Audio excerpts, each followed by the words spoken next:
Thanks for being with us, and we begin tonight with breaking news out of Afghanistan, where a coordinated attack on the U.S. consulate in the western city of Herat began with a truck bomb explosion, was followed by a furious gun battle, but thankfully ended with no injured Americans and all attackers killed.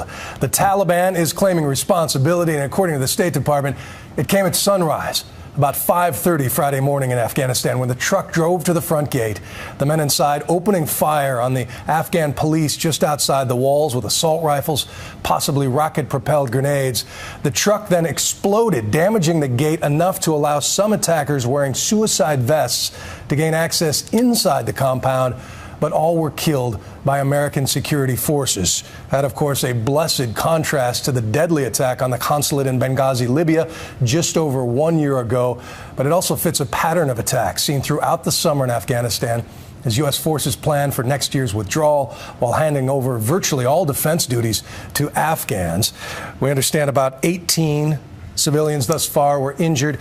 2 Afghan police, 1 Afghan guard killed in that, and we'll continue to gather details through the night, have a much fuller picture on Good Morning America and at abcnews.com.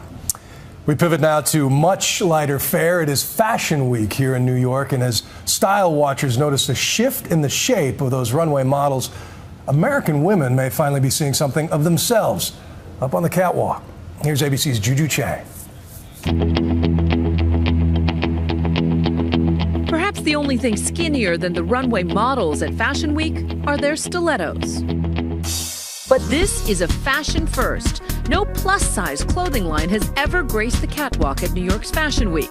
Until now. One small step for big girls.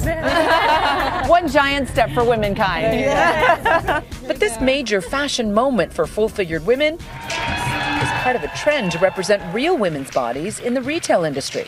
This actually looks like one of the suits that I shot. Meet Jenny Runk. At 5'10" and a size 14, she isn't what you'd typically think of as a bikini model, but she's the red-hot poster child for this year's H&M campaign for Beyoncé's swimsuit line. I just feel really good in a swimsuit because with a swimsuit it moves with you, so I can kind of do whatever I want, which makes it a lot more fun. There is this trend towards larger figures. I mean, Kate Upton is a perfect example of somebody who has a lot of curves and is dealing with some of that negativity and backlash of being a woman with curves. It seems to be getting more and more positive and less of the negative. Ultimately, it should just be an acceptance of every body. Jenny is part of a movement that believes the fashion industry will suffer if they continue to treat real-size fashionistas as second-class citizens. It's almost as if people have been like waiting for somebody to introduce a swimsuit model who's not a size 0. I feel like people have been waiting for it and are really happy to finally see it. After all, the average woman weighs 166 pounds and wears a size 14 or 16. Now curvier celebs like Kate Upton and even Adele are gracing the covers of Vogue. A new modeling agency is seizing the moment. Curves are in.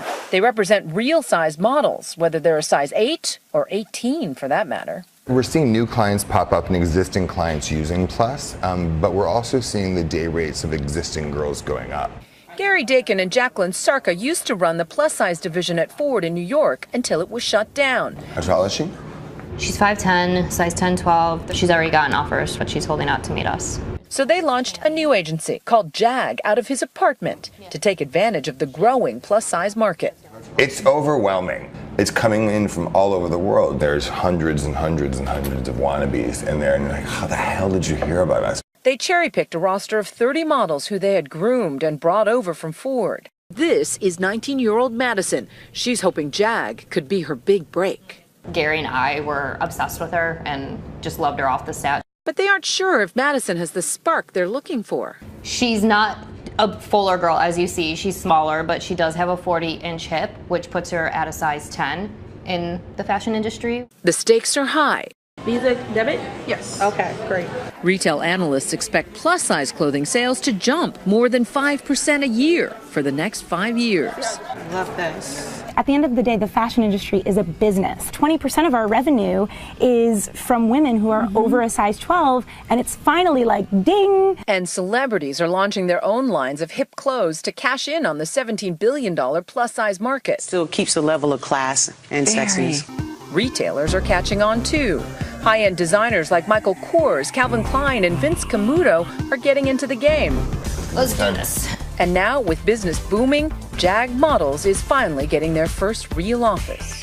As we grew so rapidly, we needed to get out of that environment, and I needed my home back. 2 months in, Gary and Jacqueline are still on the hunt for fresh faces. Have you picked up a lot of models? One? Can I see the girl that you picked? Madison made the cut. She's amazing. Exquisite. And no matter what size she was, this is why Jag was created. It's for a girl like this. And the size is definitely different than anything else. It's going to be exciting getting her going. How are you? Welcome. And she definitely isn't like anything else we have. Madison has become the first new model Jag has signed. I just need you to print and sign and date again there. Great. You are now a Jag model. Welcome. I'll tell you to smile, not smile. Jacqueline and Gary are shaping the new wave of models who they hope will book jobs traditionally reserved for the slimmer set. I had interviews at all the different agencies in New York City, but Jag was the only one that wanted to sign me for who I was and what I looked like. In the early stages, models often need coaching sessions. Today, Cammie is getting some tips on how to drop her former pageant ways. Cammie Crawford is a former Miss Teen USA. And so Miss Teen USA 2010 is Maryland. No more of this. Yes, no more stiff. It's basically starting over again. Yeah. So everything that you've learned in your pageant days, forget about it. She's gladly trading the pageant days for the model life.